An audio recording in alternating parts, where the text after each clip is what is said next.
In the beginning, there was a free press. Well, not really, but it sounded good. By the end of the millennium, 5 men controlled the world's media, and the people rejoiced because their TVs told them to. Yet there was one man who operated outside their control. He and his motley crew were known as the People's Democratic Republic of Television. Their mission? To bring the people the awful truth.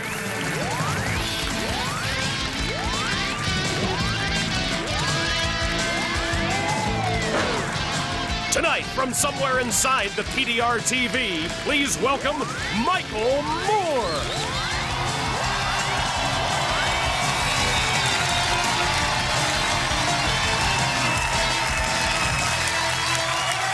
Thank you. Thank you very much. Thank you. Thank you. Thank you, please. Please. Has anybody here ever had a problem with a bill collector? I mean, like, right? You, sir? Have you been, like, harassed by a bill collector? Can you stand up, sir, and tell us your story in 25 words or less? Do I have to? Yes. And I'll tell. What did a bill collector do to you?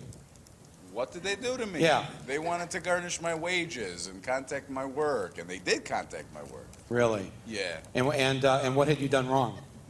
I didn't pay my bill.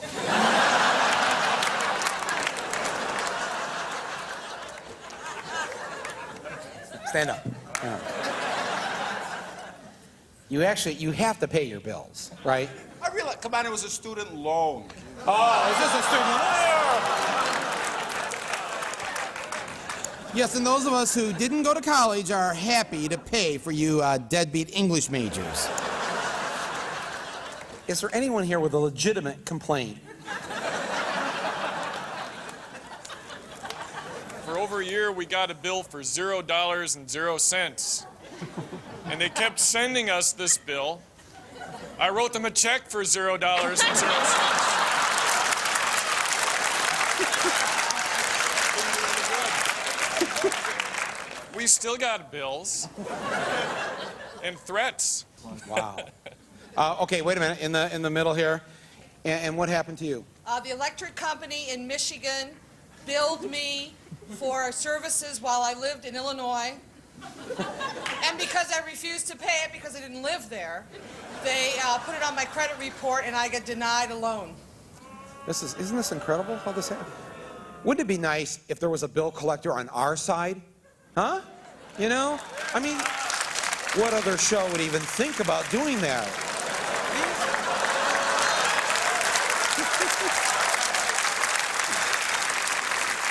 So, I decided to hire our own Awful Truth bill collector. His name is Sal Piro. He's a dock worker from Jersey. And starting tonight, he's going to collect bills for the people. For years, United Parcel Service, the largest package delivery company in the world, had thousands of so-called part-time employees working 40, 50 hours a week for something like half the wages. So, in 1997, the workers went on strike and won, forcing UPS to sign an agreement that would turn 2,000 part-time jobs into full-time jobs each year for the next 5 years. Wow, 10,000 full-time jobs. It was a great victory for labor. Things were really looking up. It's been 1 year since Teamsters workers walked off the line. Well, not exactly. UPS was using a loophole to wiggle out of the agreement. Their profits were at an all-time high, but they were using some funny math to say their, quote, volume was down. Promises made 1 year ago. Earlier this year, the company informed the union that they had decided not to honor that agreement. And the reason they used was they say that the volume is down 4%. But we don't see it in what we're doing. If they take some of this work, they can create more jobs. It's there. How can a company be making record profits and shipping less volume? Easy. Redefine what volume is. All this sneaky new math was giving me a headache. It was time to call in Sal Piro, the Awful Truth bill collector. When the going gets tough and some little guy needs to squeeze what's owed him out of some corporate fat cat, That's when they come to me, and I do what needs to be done. So all you corporate executives out there, just remember one thing. If I'm looking for you, I'm gonna find you. UPS can't afford to honor their contract? Give me a break. I mean, when you look at all these boxes and these trucks, truck after truck after truck, somebody here is lying through their teeth, and I don't think it was the workers. I came out here to a rally on July 31st, the end of the first year of the contract. But what did the company do? Because I chose to come out here on that day off, they chose to fire me. First they weasel out of the contract, and then they fire Randy Brown for demonstrating about it? UPS is turning out to be a real nasty piece of business. You have a family? You better believe it. I'm going to try and get you a job back. I'm trying to try and help you get your job back. Who do I talk to? Well, Jim Kelly's the CEO, and he's right over here in North Atlanta, over here in Roswell at the corporate headquarters. That's our CEO. Well, I'm going to go to him. I'm going to talk to him. I'm going to see if I can get you a job. Well, I appreciate it. I'm going to see if I can get you full-time pay. I'm going to try. We'll talk to this Mr. Jim Kelly. Nothing pisses me off more than a liar. So I headed over to Big Shot Central, UPS corporate headquarters. Would you get a load of this place? There's enough European marble here to choke a horse. I'd like to see Mr. Jim Kelly, please, if it's possible. Who are you with? Who am I with? Yes. If you ask around, they know me. Sal Pirro, they know who it is. Sal Pirro. How you doing? Good morning. My name is Sal Pirro. How you doing? Good. Okay, Sal, why don't we go over to the office over here? Let me get a hold of, This guy talks to that guy gets this guy. Pretty soon everybody's getting each other, like a bunch of little monkeys in a zoo. Head of PR for UPS. Oh, how's, Jim Kelly's not around? No, he's not. He's Mondays are terrible time. A terrible time to grab him, right? Oh, absolutely. Yeah, we don't do Well, that I want without to ask you appointment. something. What about the 2,000 jobs that they, had promised these people, which they haven't here, that they were supposed to deliver? Right. You get the language there? I got the language. Okay. The 2,000 jobs are contingent upon the volume being there. Excuse me. Sit down, relax. Yes, have a seat. Sit down, relax. At least he saved me the trouble of having to choke him myself. If you say you're losing money, you're losing money in the company. We're not. From what I understand, we're very profitable. You're making money. Yes. You say one thing and you just do another thing. Well, I don't understand that comment. I don't understand that either. Well, what I mean is you guaranteed these people, 2,000 people, jobs. No, we did not. We guaranteed the jobs if volume was at a higher level than it was before the strike. UPS is making record profits, and he's trying to tell me that volume is down? Who's he kidding? And these people that are working part-time, not getting paid full-time. Meanwhile, they're putting 40 hours a week in. Very few, but yes. But I'm saying you can't give at least 1,000 their jobs back? Not until we get our volume back. Can we give this guy his job back? We're not going to talk about specific cases, and we're not giving anybody's job back. He was demonstrated. That's why he lost his job. So you know what they say? I'll tell you exactly what they say. Oh, him, that little prick? Get rid of him. Come on, you know it better than me. Let's talk. Let's talk as men. Let's talk as men. But I'm saying that's how it is. Get rid of him. No, but I'm saying get rid of him. Quality of this. No, what I'm saying get rid of the guy. The lowest I've ever been No, involved what I'm trying to explain to you is you understand. Unbelievable. I mean, all you guys are making the big money. Fine. Nobody's not denying you the fact of making the big money. But feed the little people, too, once in a while. Oh, Sal, come on. I think we're done here, Ken. No, I'm saying, what am I talking about? We're talking about creating new jobs when our business returns. We're not talking about anybody out of jobs. Do I got your word that you're going to create new jobs? It's right here in that contract. When our business you're going is to deny back. it? No. You guys can head on out. Well, nice talking to you. Great talking to you, I'll be Sal. back again. I doubt it. I don't. I don't doubt it. I don't doubt it. I'll be back again. I guarantee you that. And do me one more favor. Would you make me speak to Jim Kelly when you Get out of here, please. I would talk a little nicer. If there's no respect, I teach respect. I'm going to be back for that little prick. He's a he luck to my face. He actually to my face. Norman, I'll see you again. Norman, I'll show you what respect is. I'll be back. I'll be back. You know, sometimes you get more bees with a little honey than you can get with a baseball bat. Well, I figured maybe a little friendly note to Norman Black might be just the thing to get Randy and the other workers what they deserve. And what do you know? 2 days later, my phone started ringing. Oh, yes. I wanted to let you know that I got my job back. I got back to work Tuesday. The day after I was down there? Got all my back pay and benefits. Well, I certainly appreciate it, Sal. I can't thank you enough. Okay, Randy. You take care of your family, Randy. Goodbye and good luck. You know, maybe Norman Black wasn't just a stinking little corporate weasel with a heart like a lump of coal. After all, he did give Randy Brown his job back. So that's one down and 1,999 jobs to go. Hey, Norman Black, if you're watching, we'll be talking again real soon. You can count on that. Hey, you out there watching this? Why don't you send Norman Black and his boss Jim Kelly a letter and tell him what you really think of UPS. And hey, call collect.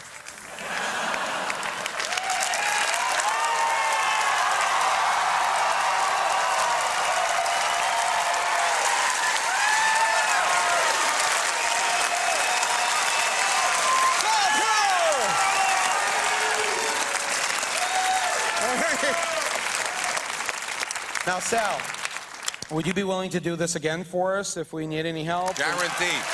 Guaranteed. All right. Thanks again, Sal, for being here. Thank you. Thank you very much.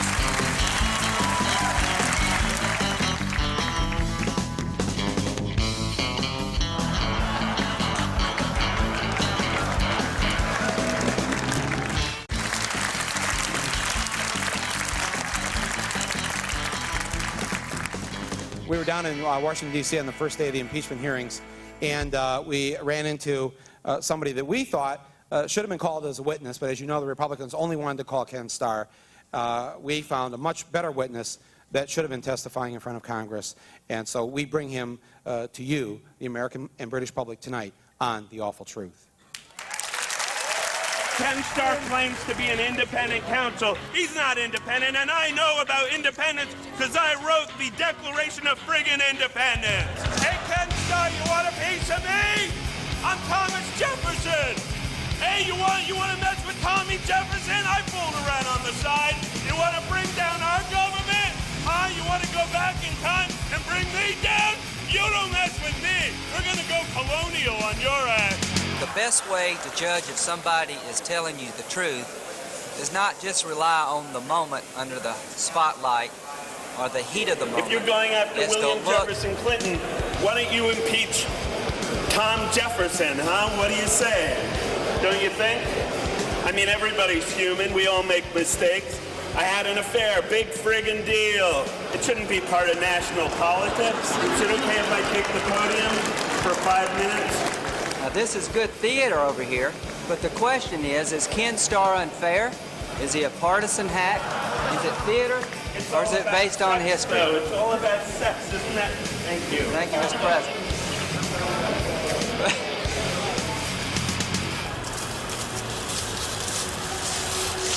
I did not have sexual relations with that woman, Miss Hemmings.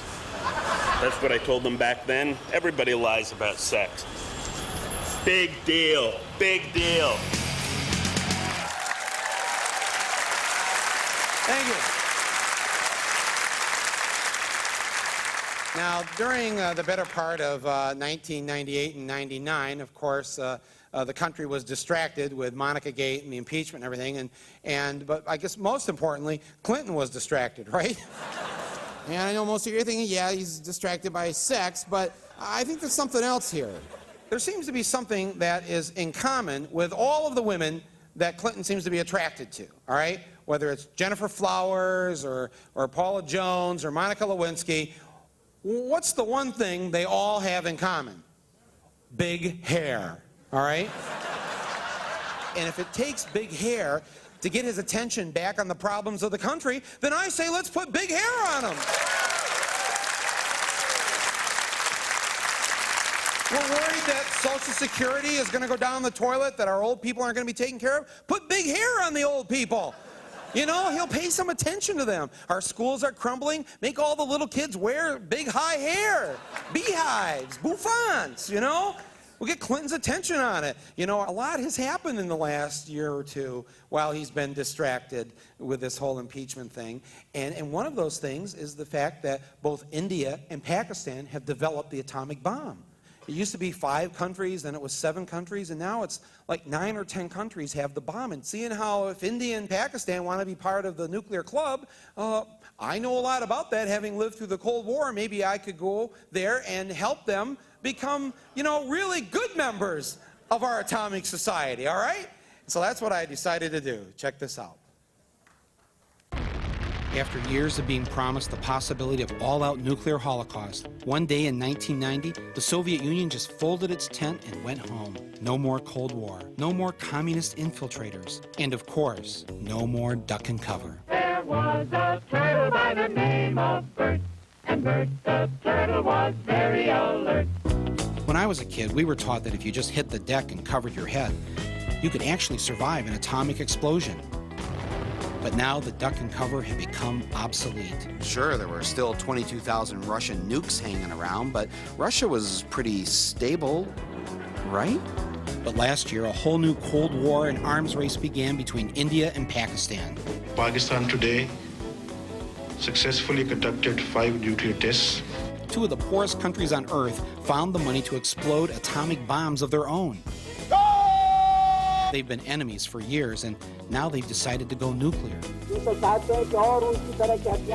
protect our nation and to protect our beliefs, he said, we have had to brandish the sword, and we will not lower it until we have conquered our enemies. 13, 12, 11, 10, 9, 8. First of all, one sees a very, very bright light. It's deadly. 4, it's 3, like a woman. It's a wonderful sight to behold. Fire. I decided to visit the Indian and Pakistani ambassadors to make sure they were properly prepared for nuclear war. What are you going to do, let's say, if India builds 50 bombs? We would not want to match India, but we would want to have what you call adequate capability to respond to India in case India were to attack Pakistan. There you go. They may not be obliterated, yeah, but they're going to lose a few million people. Absolutely. We want just enough so that we are taken as a serious military power, some country which can't just be pushed around. Oh, so far so good. Massive retaliation, being taken seriously. They had clearly studied our military history. But what about the civilians? In school, we had all these drills, duck and cover and where to hide out. We were all trained to do that. It would be very useful if we were to have a look at that sometime. Oh, okay. All right, good. Well, we have it right over here in the TV. And danger threatened him, he never got hurt. See, watch this. Watch. The bomb's going to go. Boom. Duck and cover. Duck and cover. So it doesn't hurt to know duck and cover. No, that's true. These were, some of the things that were in the fallout shelter, just in case there was. I see. It's a kind of a survival kit. A survival kit, exactly. Oh, exactly. The gas mask was a very important device. Yeah, See, this goes over your head and cuts the radiation particles through here. Do you feel that Pakistan is? Do you have fallout shelters yet? No, I'm afraid not, because it's a very expensive proposition. Right. Just imagine if you want to build a nuclear, what you call a hideout or fallout shelter. Yeah. We don't have the capacity to pay for these kind of things. Do you have evacuation procedures? Have you prepared for any? You haven't prepared for any of this stuff yet. If a bomb does strike Bombay or Calcutta. I don't think it is cost effective at this point of time. It probably cost so much to develop the bomb, there was no money left over for anything else. It's tough for a country like India, which spends 2/3 more on the military than on health and education. Or Pakistan, where it's more than double. Hey, just like us. It was time for some good old-fashioned American foreign aid. I gathered a group of Indians and Pakistanis to be my Cold War missionaries. They certainly had the required national hatred. America can become number one. Maybe we are the next number one. So if Pakistan becomes number one, India would be first number one. No. Hang on one second. Whoa, hang on. But they were a little unprepared for a real Cold War. Before you can become full members in the Atomic Club, you need to learn certain things about atomic weapons and how to live with them so that you can take this information back to the citizens of your countries. First, I taught them how to duck and cover. Duck and cover. Look, there's a nuclear bomb. It just went off. Duck and cover. Then they mastered gas masks and body bags. Another thing that can help protect you against radiation is sunscreen. And I think they really started to feel better about nuclear war. Time for an intermediate lesson, searching out spies, subversives, and the enemy within. After all, you can't have a proper Cold War without rampant paranoia and fear. Have you ever been a member of the Communist Party? Are you now, or have you ever been a Pakistani? No. A few advanced students even learned about the fallout shelter. Nice to meet you, sir. Welcome to my fallout shelter. This is where you might have to spend 2 weeks of your life living in the event of a nuclear attack. What you should have for your shelter is poured concrete. Most important is our John over here, all right, a chemical toilet. You're supposed to sit down on here like this? We're also going to have a good supply of tranquilizers. You may have children or a family member in here who didn't get in the shelter fast enough and got a dose of radiation, and in 2 or 3 days, they start to bleed. They might start to bleed rectally. They may start, their gums and their teeth will fall out, and we may have to put them out of their misery. Sure. Is cannibalism allowed in a shelter? In the 1800s, when they were snowbound out in the Rockies, bodies are a protein source. Is it just a question of survival? There may be people alive outside. We have food, we have water. Those people want what we have. The name of the game here is to survive. Your cousins come knocking on that door and they're trying to get in here, you're going to have to kill them. Because then everybody else's life is a jeopardy. That's right. Okay, you kill him. Best thing to do is have a firearm. That way you don't have to get that close to them. Cost of killing your cousin is a lot of moral cost. But we do not follow that rule because at this point, the cousin is already dead. Already dead. My people were definitely ready to return home and share what they'd learned. All I needed was official permission.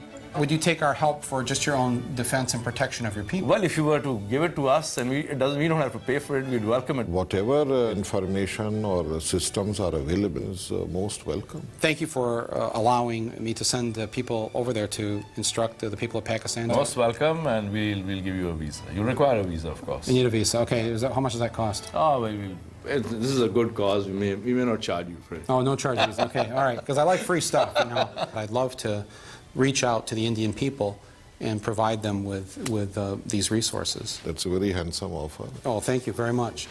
Well, I just met with the Indian ambassador, and I'm feeling pretty good about his understanding of the importance of duck and cover and of having a really cool arms race with Pakistan. I'm proud of them, and I'm sure they're going to do really well. Dum-dum, there was a turtle by the name of Bert. And Bert the turtle was very alert. When danger threatened him, he never got hurt. He knew just what to do. He ducked and covered, ducked and covered. He did what we all must learn to do. And you, duck and cover.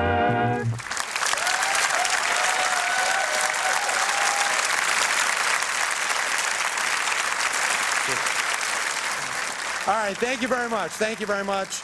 It's been great here tonight. I'd like to call this meeting of the PDR TV Politburo to a close. All new business is tabled until next week. Thank you for joining us here on The Awful Truth. Thank you.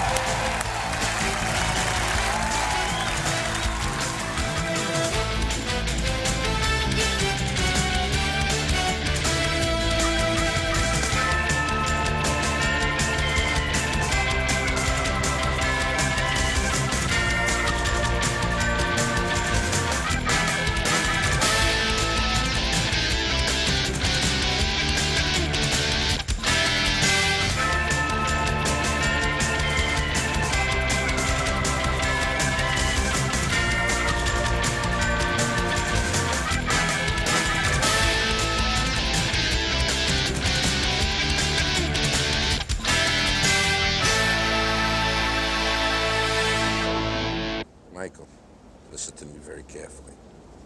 I don't want to make myself clear to you. If I don't get my $50, there's going to be a big problem.